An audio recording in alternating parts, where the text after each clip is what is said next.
Geography Class 9, Chapter 1, India, Size and Location.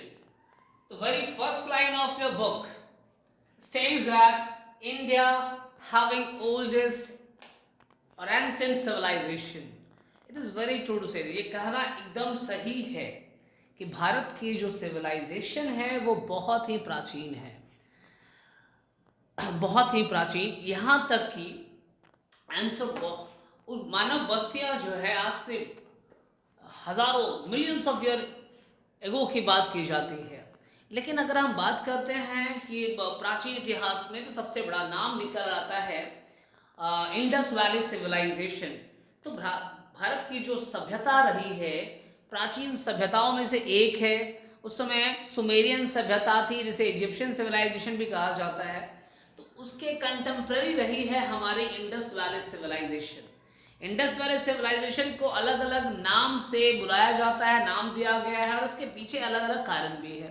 Indus valley civilisation क्योंकि ये मुख्यतः जो है सिंधु नदी के आसपास में मानव बस्तियां पाई गई थी, इसलिए जो शुरुआत में तो उसे इंडस वैली सिविलाइजेशन दे दिया गया। लेटर दूसरी बात इसे ब्रॉन्ज एज सिविलाइजेशन भी कहा जाता है। ब्रॉन्ज एज सिविलाइजेशन इसलिए कहा गया क्योंकि इस समय जो लोग थे उसे ब्रॉन्ज का इस्तेमाल करना आता था, इसलिए उन्होंने इसे ब्रॉन्ज एज सिविलाइजेशन कहा है।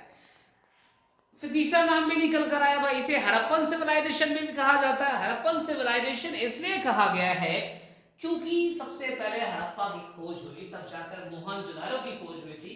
तो हड़प्पा की खोज के वजह से ही इसे हड़प्पन सिविलाइजेशन कहा गया है। India observed as multifaceted during 5 to 6 decades. During last 5 to 6 decades, यहाँ पे लास्ट लिखना होगा, ठीक है, लास्ट 5 to 6 decades। तो पिछले 5 से 6 डेकेड्स की बात करें, 50 से 60 सालों की बात करें, तो भारत की जो इकोनॉमी है वो मल्टी फैसेटेड हो गई है। मल्टी फैसेटेड का मतलब है all round. We are still working in the development of GDP. We are still working in the development of education. We are still working in the development of literacy. We are still working in the development of health. We are still working for for the development of many more industries, defense, everything to become a developed country. Still we are developing one, ठीक है, not the developed one. Bharat कभी भी अभी तक developed नहीं बना है। Developed countries की बात करें तो अमेरिका डेवलप्ड कंट्रीज है, चाइना डेवलप्ड कंट्रीज है, ब्रिटेन डेवलप्ड कंट्रीज है, जर्मनी डेवलप्ड कंट्रीज में है, रशिया डेवलप्ड कंट्रीज है। लेकिन भारत अभी डेवलप्ड कंट्री नहीं बना है, अंडर डेवलपिंग है, नॉट अंडर डेवलपिंग, ये डेवलपिंग में है और अभी हमें और भी आगे इसे लेके जाना है। और ये तभी संभव है जब हमारे देश की यूथ जो है इसे लीड करना शुरू करेगा, वो किसी गलत रास्ते में डिस्ट्रैक्ट नहीं होगा, क्लियर, किसी भी तरीके से इन अ पॉजिटिव मैनर, ठीक है, गलत तरीकों में नहीं, मार पीट इस चीजों से बचकर वो स्पोर्ट्स के माध्यम से कंट्री को सपोर्ट करे, एजुकेशन में आगे बढ़ करके, एनीवे, तो तभी जाकर हम एक डेवलप्ड कंट्री बन सकते हैं। Still we are in developing one. तो यह मल्टी फैसेटेड का मतलब था ऑल राउंड, ठीक है, मल्टी फैसेटेड का मतलब है ऑल राउंड। तो ये चीज क्लियर हो गया। मल्टी फैसेटेड ऑल राउंड मतलब बहुत सारे सेगमेंट में हम लोग काम कर रहे हैं। जीडीपी का फुल फॉर्म होता है ग्रॉस डोमेस्टिक प्रोडक्ट।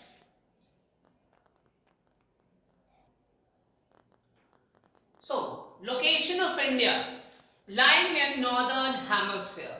So, आप देख रहे हैं मैंने एक सर्कल बनाया। Suppose this is the model of the earth, ठीक है, this is the model of the earth and 0 degree पे ये इक्वेटर है जो कि सबसे बड़ा लैटिट्यूड होता है, डायमीटर है इस पूरे सर्कल का, ठीक है, ये इक्वेटर। इक्वेटर के नॉर्थ पोल की तरफ अगर नॉर्थ साइड में हम बढ़े, ये कराता है नॉर्दर्न हेमिस्फीयर, और इधर जब डाउनफॉल यानी साउथ की तरफ एक्सटेंड करेंगे तो कहलाएगा वो southern hemisphere.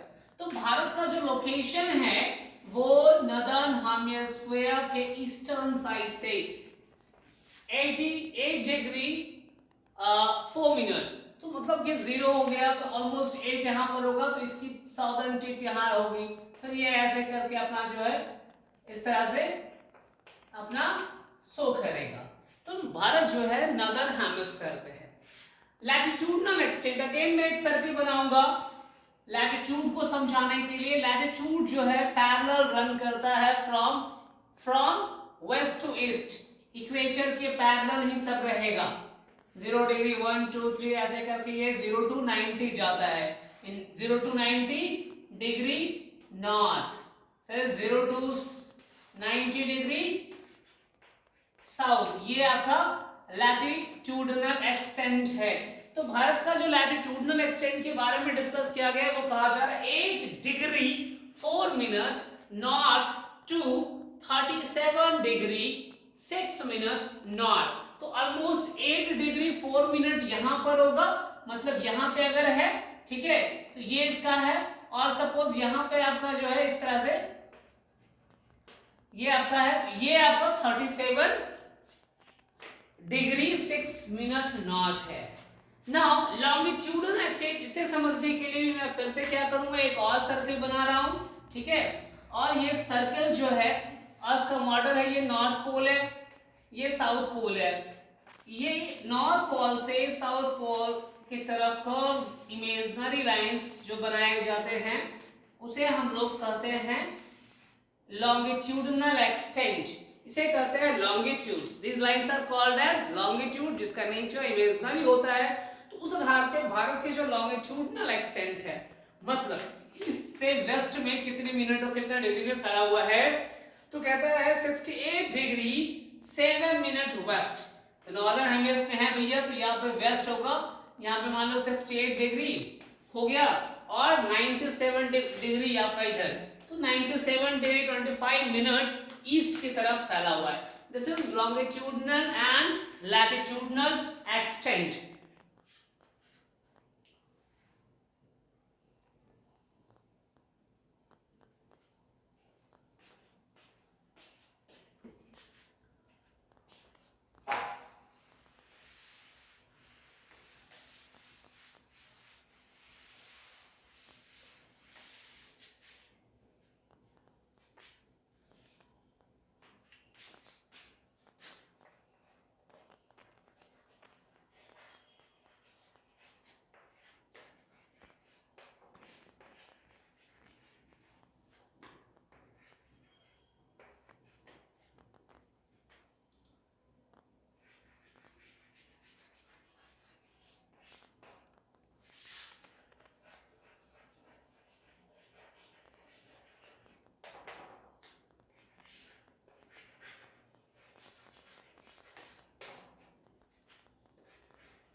Tropic of cancer जो अपने आप में एक लैटिट्यूड है, वो भारत को जो है तो दो इक्वल हाफ में बांटता है।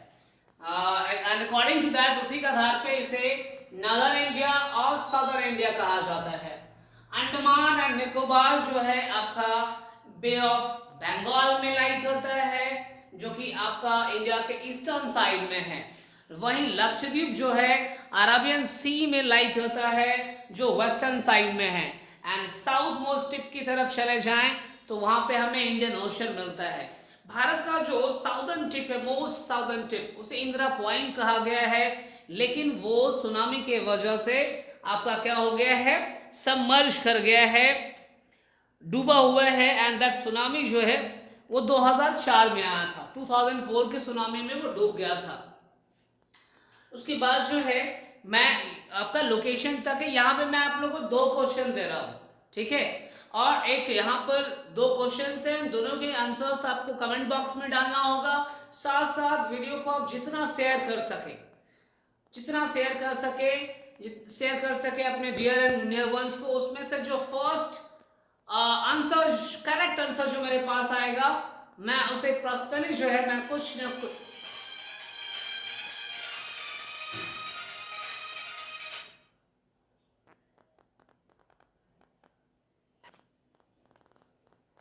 पर्सनली जो है उस पर हम लोग कोई गिफ्ट मंथ के एंड में एक गिफ्ट दिया जाएगा, जो मैक्सिमम टाइम फर्स्ट रहा होगा। सो अकॉर्डिंग टू उस पर अगर कहा जाए, पहला क्वेश्चन है कि ट्रॉपिक ऑफ कैंसर भारत के किन राज्यों से गुजर कर जाता है, किन किन राज्यों से गुजर कर जाता है। ट्रॉपिक ऑफ कैंसर भारत के किन किन राज्यों से गुजर कर जाता है। दूसरा क्वेश्चन, भारत का साउदर्न मोस्ट टिप अब कौन सा है, इंदिरा पॉइंट के डूब जाने के बाद अब कौन सा साउदर्न मोस्ट टिप है भारत का। इन दोनों सवालों के जवाब आपको इसी चैनल के कमेंट बॉक्स में डालनी है। जो फर्स्ट रहेंगे उनके लिए कुछ ना कुछ मंथ एंड में सारे क्वेश्चन का समाप्त करने के बाद हम करेंगे। साथ साथ इस वीडियो को आपको लाइक भी करना है, शेयर भी करना है, जितना ज़्यादा शेयर कर सके जितना ज़्यादा, और may possible you can also increase the subscribers too. Channel को आप देखते हैं, मैं रिक्वेस्ट करूंगा कि जो भी चैनल को देखते हैं वीडियो को देखें, डाउट्स को लिखें और चैनल जरूर सब्सक्राइब करें, तभी मुझे भी मजा आएगा कि मैं आपके लिए कुछ और वीडियो, कुछ और इन्फॉर्मेशन कलेक्ट करके आपको और बेहतर तरीके से वीडियो के माध्यम से मैं आपको सिखा सकूं। That's all, thank you, bye bye.